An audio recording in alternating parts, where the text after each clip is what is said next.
Being alone doesn't need to be scary.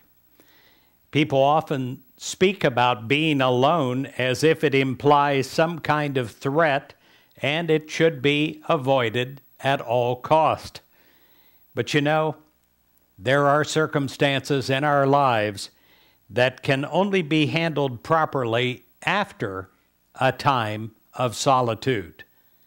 It is when we draw apart for a while from a busy world and all the clutter and the layers of noise and seek new sources of inspiration from God, from somewhere deep inside of our being.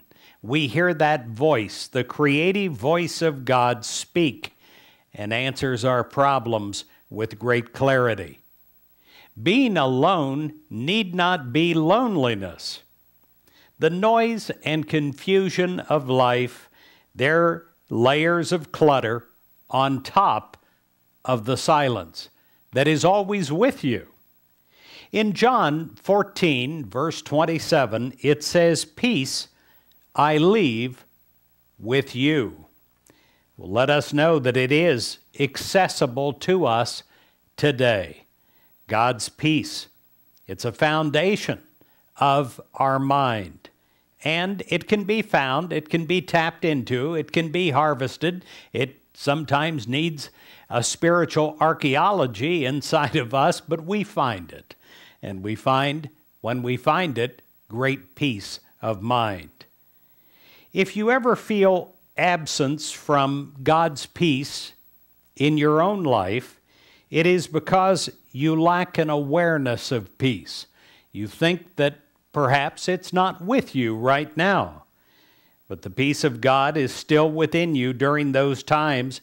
However, you may not have allowed it to come forth because it's covered up with the layers of clutter, such as the tensions of daily schedules, puzzlement over a personal conflict in your life or a commitment.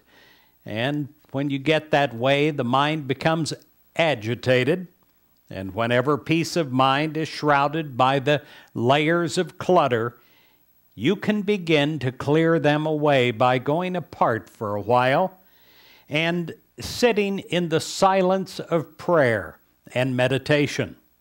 And you enter the closet of prayer within you, which is permeated with the peace of God.